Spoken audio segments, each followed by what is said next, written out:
Espace TV, le 22h.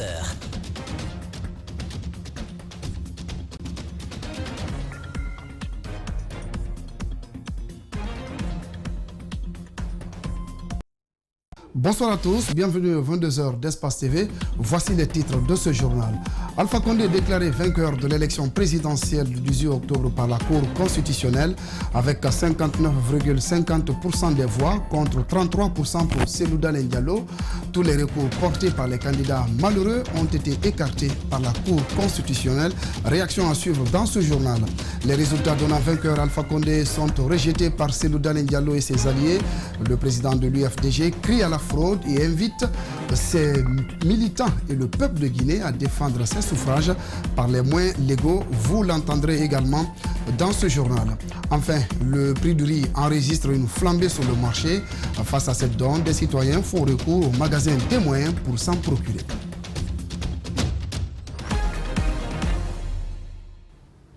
Soyez les bienvenus aux 22h, la grande édition de la soirée. La Cour constitutionnelle vient de rendre son verdict et confirme les résultats proclamés par la CENI le 24 octobre dernier. Alpha Condé est réélu pour un mandat supplémentaire de 6 ans avec 59,50% des voix contre 33% pour Selouda Diallo. Tous les recours portés par les autres leaders ont été tout simplement écartés par la Cour constitutionnelle. Compte rendu de cette cérémonie, Mamadou Kalisso, Abou Korea Kourma, Aboubakar Dine Kamara. En pleine séance de la Cour constitutionnelle, cet observateur électoral de la diaspora africaine en Europe fait un malaise. Panique totale dans la salle. Le président décide d'interrompre l'audience. Très vite, il a été évacué dans une structure sanitaire.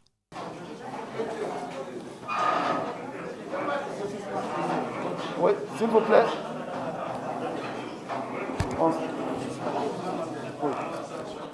On va suspendre l'audience pour gérer cette... Quelques minutes après, l'audience a été reprise. Sans surprise, la Cour déclare vainqueur le candidat Alpha Condé pour un troisième mandat. Considérant qu'au terme de l'article 41 de la Constitution, l'élection du président de la République est acquise à la majorité absolue des suffrages exprimés. Considérant que sur 4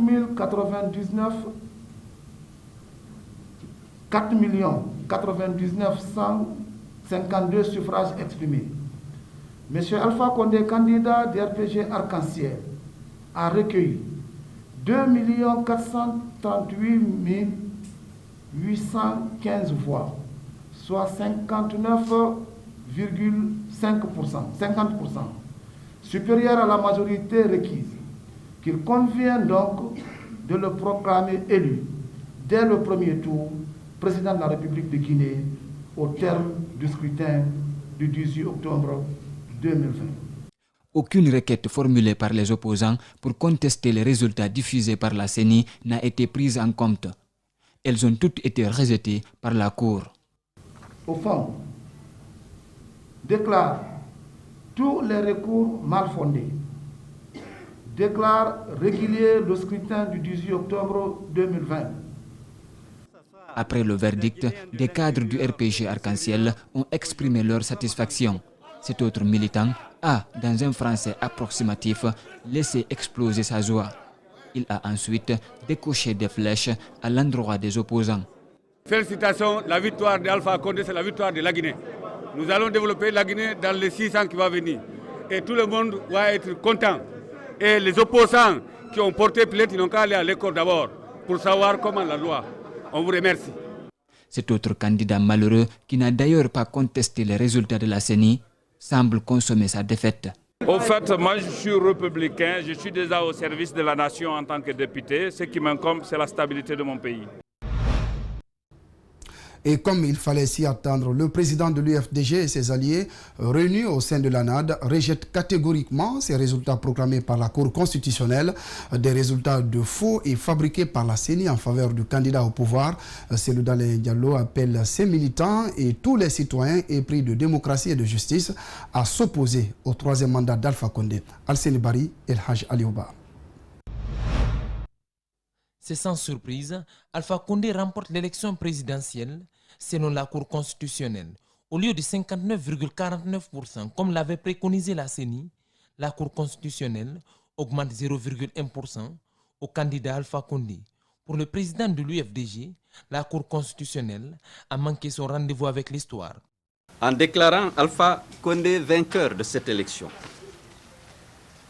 les membres de cette haute juridiction de notre pays ont préféré se mettre au service d'un homme et de ses ambitions plutôt que de respecter leur serment et de défendre le droit et la vérité des urnes. La Cour constitutionnelle a confirmé les faux résultats proclamés par la CENI le 24 octobre 2020. Cellou Dalein est catégorique, il n'est pas question d'accepter ces résultats. Accepter cette décision revient à admettre que le pouvoir ne s'obtient dans notre pays que par la ruse et par la force et non dans les urnes. Accepter cette décision revient à renoncer à une conviction qu'un processus électoral transparent, juste et équitable est le meilleur moyen d'accéder au pouvoir. C'est pourquoi l'UFDG et l'ANAD, profondément attachés au respect des règles et des principes de la démocratie et de l'état de droit, rejette catégoriquement les faux résultats de l'élection présidentielle du 18 octobre proclamée par la CENI et validée par la Cour constitutionnelle. Le président de l'UFDG invite ses militants et tous les Guinéens à user de tous les moyens légaux pour s'opposer au troisième mandat. J'ai gagné cette élection grâce à votre confiance et je vous invite à défendre vos suffrages par tous les moyens légaux. Cet appel s'adresse également à tous mes compatriotes épris de justice et de démocratie, notamment à ceux qui sont opposés au troisième mandat. Pas de recul. C'est donc un nouveau bras de fer qui s'ouvre entre l'UFDG et le RPG Arc-en-Ciel. Déjà, faut-il le noter, les violences post-électorales ont causé plusieurs morts et dégâts matériels. Comme vous le constatez, Cellou Dalein Diallo et ses alliés rejettent donc les résultats proclamés par la Cour constitutionnelle, une occasion de faire un saut par rapport aux autres réactions des autres candidats engagés dans cette présidentielle. Après donc Cellou Dalein Diallo qui rejette les résultats proclamés par la Cour constitutionnelle, les autres candidats ont aussi réagi pour donc la candidate du parti Pacte, Dr Makale Traoré. Elle estime, je cite, que la Cour constitutionnelle est le dernier recours en matière électorale. Je prends acte de sa décision et je voudrais surtout à cette occasion lancer un appel aux populations guinéennes pour qu'au-delà de ces résultats, qu'on fasse tout pour ne pas verser dans la violence.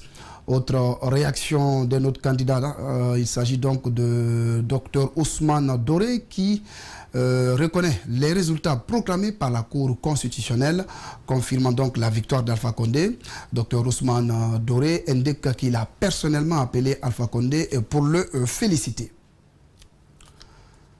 La victoire d'Alpha Condé a été accueillie avec joie par ses partisans et soutiens dans la commune de Kaloum, centre administratif de la capitale. Des pro-Alpha Condé ont laissé éclater leur joie avec quelques parades.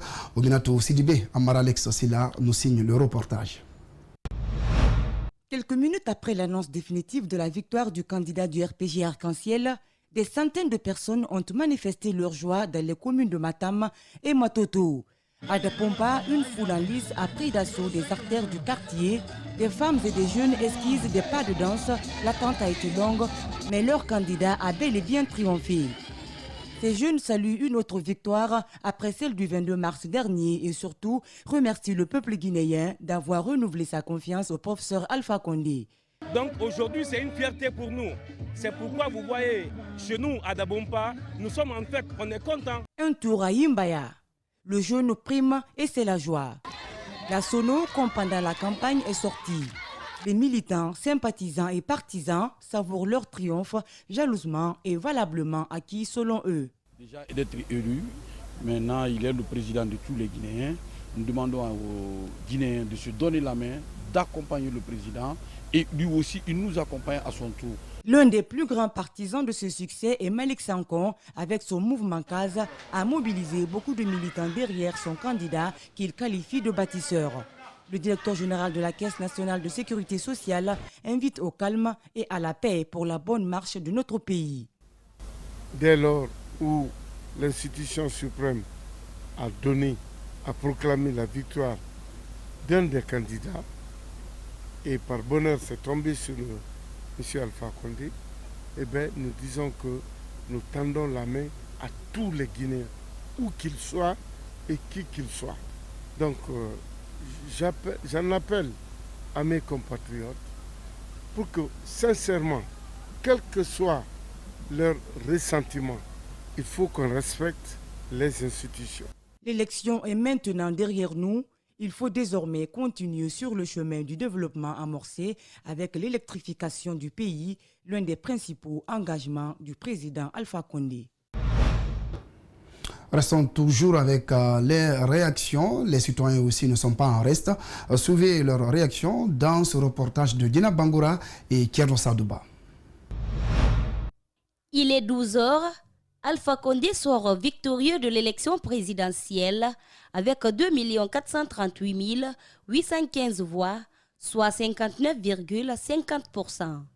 Certains citoyens semblent déconnectés de cette actualité et préfèrent s'en tenir aux résultats donnés par la Cour constitutionnelle. Moi, je ne peux que m'en tenir, comme tout bon Guinéen doit le faire, parce qu'il faut avoir du respect pour les institutions de la République.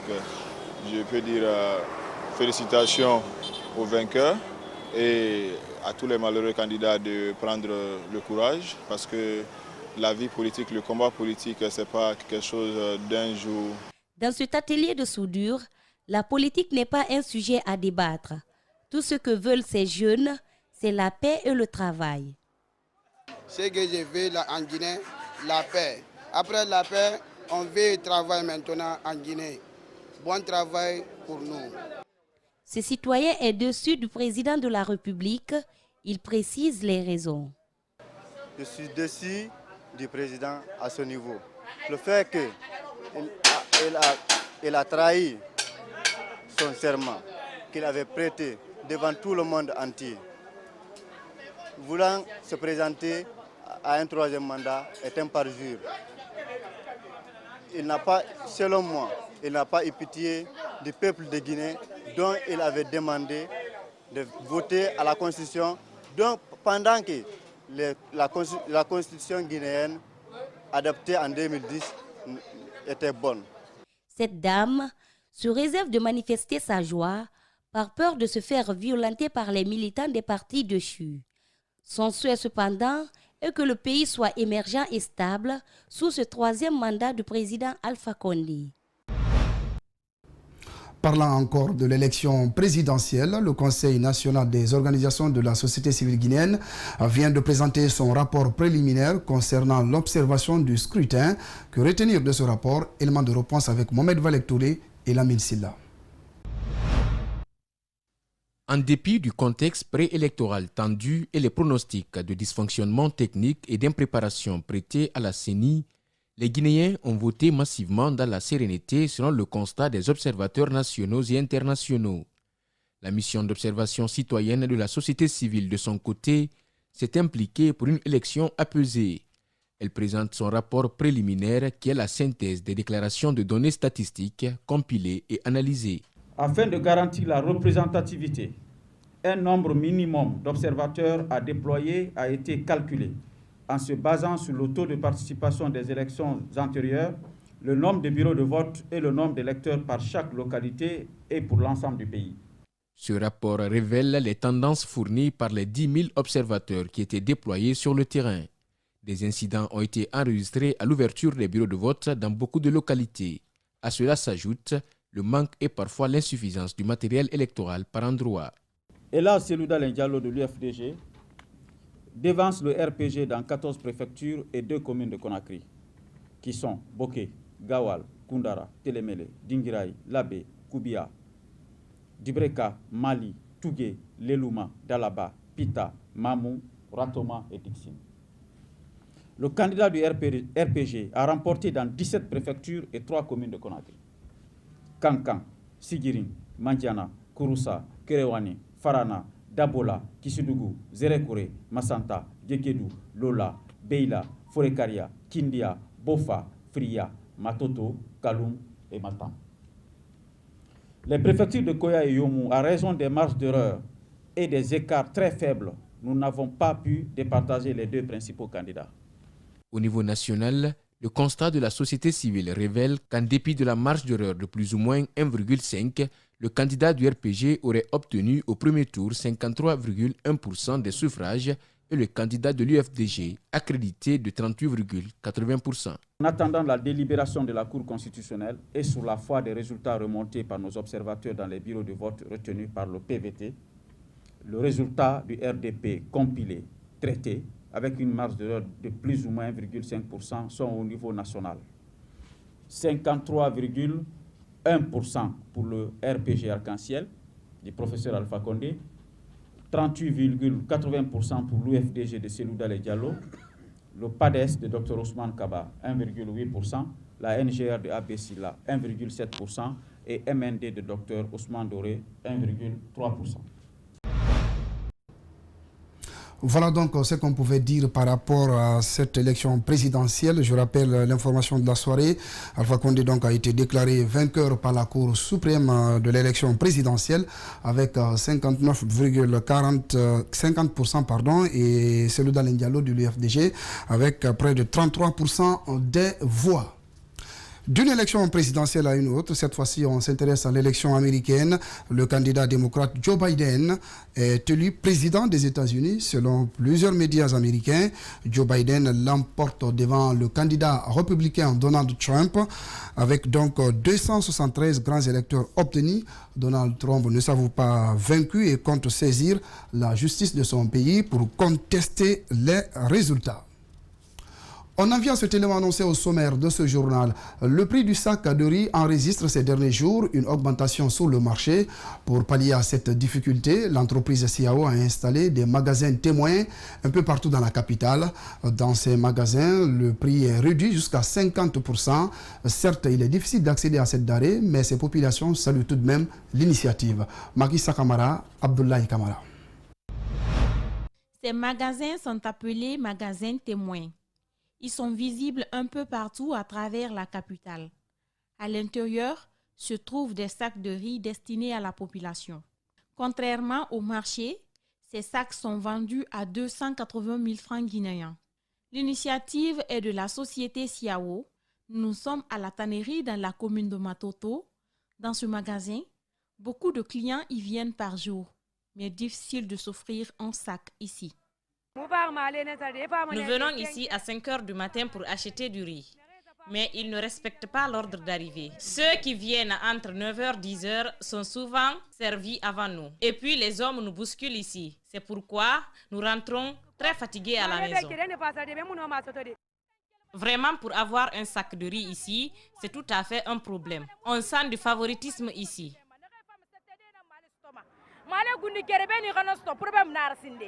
Cette autre femme patiente toujours. Malgré sa souffrance, elle remercie SIAO pour cette belle initiative et interpelle le président de la République d'œuvrer pour le maintien de ce prix. Grâce à SIAO, les gens s'approvisionnent du sac de riz à 200 000 francs. Mais ils ont commencé le favoritisme. Ici, il faut la force d'un militaire pour avoir le sac. Nous souffrons beaucoup. Alpha Condé doit nous aider à avoir le même prix dans les quartiers. La plupart des grands magasins de vente de riz sont fermés. C'est pourquoi les populations qui viennent s'approvisionner dans ces magasins témoins se frottent les mains. La Fédération des gestionnaires des déchets de Guinée a ouvert ce samedi une formation pour les services de nettoyage et des responsables d'entreprise. L'idée est de prévenir l'insalubrité en Guinée. Suivez ce reportage de Aminata Will Souma et Aboubakar Keke Bangoura. C'est une formation axée sur la prévention et les moyens de lutte contre l'insalubrité en Guinée. Elle est initiée à la faveur de 50 PME qui bénéficieront de la maîtrise basée sur la structuration et la certification des biens dans le secteur d'assainissement. Ce cadre d'échange qui va durer 8 jours amènera les participants à cerner la réalité de l'insalubrité.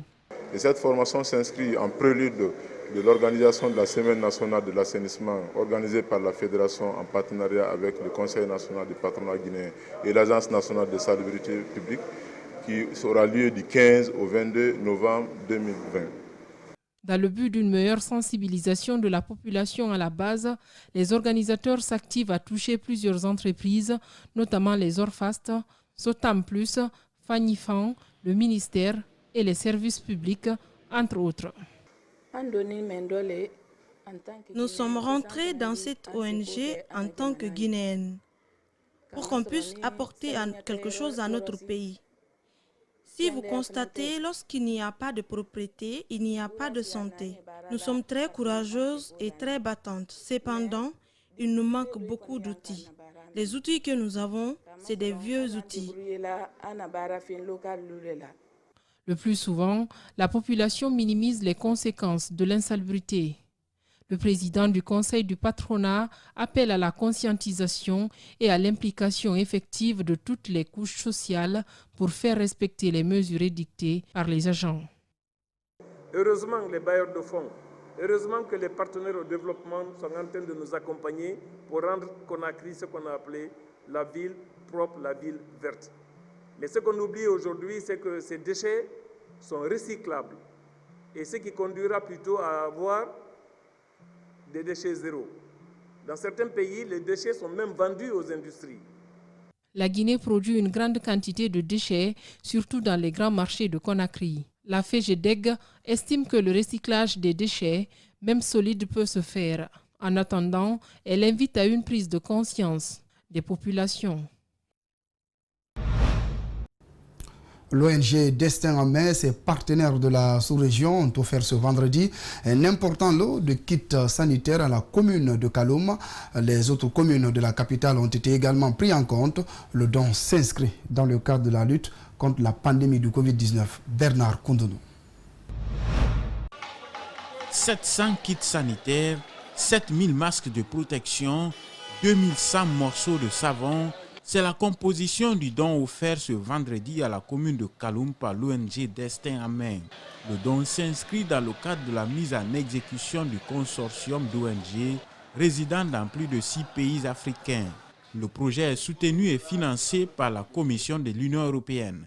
Nous nous sommes dit qu'il était important que nous pensions à nous mobiliser et à mobiliser autour de nous des acteurs et des moyens afin d'assister les populations africaines pour combattre ce fléau ou cette pandémie. Alors c'est d'où vient cette idée-là. Et nous nous sommes rapprochés de la Commission de l'Union européenne. Nous leur avons demandé de nous accompagner pour accompagner nos États. France Volontaire est le partenaire d'exécution des projets de la Commission de l'Union européenne. Pour ce présent projet, il a en charge le suivi et sa mise en œuvre. Dans ce cadre précis, on a accompagné Destin en Main et puis l'association Citoyens Solidaires. Eux, ils sont au niveau de la France. La Guinée a fait beaucoup d'efforts dans la lutte contre la Covid-19. Et avant la campagne électorale, on était autour de 5%. Là, maintenant, on est autour de 12%. Donc, la Covid est toujours là. Il faut qu'on reste vigilant. Le Covid-19 existe encore en Guinée, précise la première responsable de la commune de Kaloum. Aminata Touré encourage et invite les ONG à s'impliquer davantage dans la sensibilisation des citoyens sur le port des masques. C'est un acte citoyen fort que vous venez de poser et que vous aviez posé déjà, mais que vous continuez à poser. Parce que comme vous l'avez si bien dit, la Covid est toujours là. On a baissé complètement la garde, donc il faut continuer la sensibilisation, il ne faut pas se fatiguer. Depuis le début de la pandémie du Covid-19 en Guinée, l'ONG Destin en Main et ses partenaires sont auprès des citoyens pour réduire le taux de contamination dans le pays. littérature dans ce journal. À l'initiative de l'Association panafricaine des écrivains, la journée du 7 novembre est consacrée à l'écrivain africain. Elle est célébrée cette année dans un contexte de crise sanitaire. En Guinée, cette journée est mise à profit par des hommes de lettres afin d'évaluer le niveau de l'écriture dans le pays, mais aussi de se faire une idée sur les difficultés auxquelles ces hommes de lettres sont confrontés. Ali Badra Kamara, Ibrahima Souri Kamara. La journée internationale de l'écrivain africain contribue non seulement à rendre hommage à tous les illustres hommes et femmes de lettres du continent, mais contribue aussi à mettre en lumière toutes les difficultés auxquelles se butent les écrivains de l'Afrique. La Guinée ne fait pas l'exception. Les hommes de lettres sont confrontés à plusieurs problèmes d'ordre institutionnel et individuel. Il y a des problèmes institutionnels et des problèmes individuels. Les problèmes institutionnels, par exemple, c'est le manque de subventions, c'est le manque de maisons propres aux écrivains guinéens. Nous avons une maison des écrivains guinéens qui est en location, que nous payons en commandant à gauche et à droite. Il y a des problèmes d'ordre individuel, nous ne produisons pas au même rythme, nous ne sommes pas dans les mêmes conditions matérielles et financières. Dans ce livre d'Ali Gilbert Ifono, intitulé « À la découverte des auteurs guinéens », on dénombre 228 auteurs des différents genres littéraires, dont le président des écrivains qui doit bientôt publier son 5e ouvrage. Donc, il y a un nombre croissant d'écrivains, il y a un nombre croissant de maisons d'édition, il y a un nombre croissant de publications. Donc, dans notre pays, lorsque vous lirez À la découverte des auteurs guinéens, vous verrez que nous produisons énormément. Moi, j'ai à mon actif 5 livres déjà. Les écrivains guinéens vivent difficilement des retombées de leurs produits intellectuels, qui se traduit par le faible taux des lecteurs. Pour se frayer une place au soleil dans le concert de la littérature africaine moderne, le président de l'Association des écrivains guinéens sollicite. Écrire. Même vous qui m'interviewez là, vous pouvez écrire. La question que je pose aux téléspectateurs et aux téléspectatrices qui nous suivent, est-ce que vous qui me regardez là, vous n'avez rien à dire? C'est sûr que vous avez quelque chose à raconter. Alors si vous avez quelque chose à raconter, à vos plumes. Pour rappel, l'Afrique a connu 3 générations d'écrivains, à savoir les écrivains de la période coloniale, celle des indépendances et celle de nos jours qui se préoccupent aux problèmes de développement de la société africaine, selon notre interlocuteur. Terminons ce journal par la revue de presse. Alpha Condé, réélu président de la République. La plupart des médias guinéens n'y voyaient pas grand enjeu. L'UFDG n'a pas fait de cadeau à la CENI. Voyons tout cela dans cette revue de presse signée Djibril Ba. Bonsoir. À la une, cette semaine, les résultats définitifs de l'élection présidentielle du 18 octobre dernier devraient être connus ce samedi, titre plusieurs médias guinéens, notamment le site Guinée 114. Notre confrère écrit que les militants et partisans ainsi que les organisations et des partis politiques alliés de l'UFDG sont convaincus de la victoire des Selou avec plus de 50%. Ils ne cessent de protester de ce qu'ils qualifient d'hold-up électoral organisé en complicité, selon eux, de la CENI. De toutes les façons, Selou Dalein est l'éternel mauvais perdant, lit-on dans les colonnes des mosaïques. On n'a pas besoin d'être expert en politique ou en stratégie politique pour le savoir. Selou est venu dans cette élection exactement pour foutre la merde. Beaucoup de cadres de la mouvance avaient compris et dénoncé sa stratégie depuis qu'il a annoncé sa candidature, ce qu'il n'a pas fait. Finalement, c'est d'aller se réfugier dans une ambassade, affirme Ibrahim Sissé, directeur du service des infrastructures et équipements scolaires. Le même site d'information titre « Selou ou le symbole de l'incompréhension politique ». C'est donc sans surprise que le candidat de l'Union des forces démocratiques de Guinée a organisé son chapelet des dysfonctionnements qui, selon lui, ont entaché le scrutin présidentiel du 18 octobre dernier. Ceci après avoir été débouté par l'écrasante majorité de la population au lendemain de son autoproclamation comme président élu, avant même que la CENI n'ait tous les procès verbaux. Guinée 114 reprend le même article pour dire que le peuple de Guinée, le peuple du 28 septembre, du 2 octobre, 1958 est resté serein et républicain, hormis certains hors-la-loi qui se sont rendus coupables d'actes de vandalisme. Les Guinéens ont observé le calme jusqu'à la proclamation des résultats provisoires par la CENI, seule institution à le faire. À la une des Visions Guinée, l'UFDG constate que la CENI ne recule devant rien pour satisfaire le pouvoir. Elle est en train de faire feu de tout bois auprès de ses démembrements pour avoir des attestations signées des représentants des partis politiques disant qu'ils ont reçu tous les PV.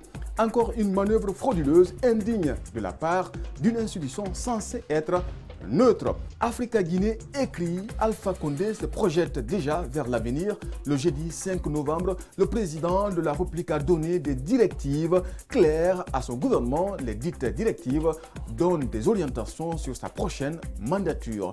À la une cette semaine, Abessila a empêché de voyager, son passeport confisqué. Elle a remis ses documents à un agent. Au moment où il remplissait ses formalités, ce dernier a disparu avec, d'après Mosaïque, ce n'est pas la première fois que les opposants sont interdits de quitter le territoire national.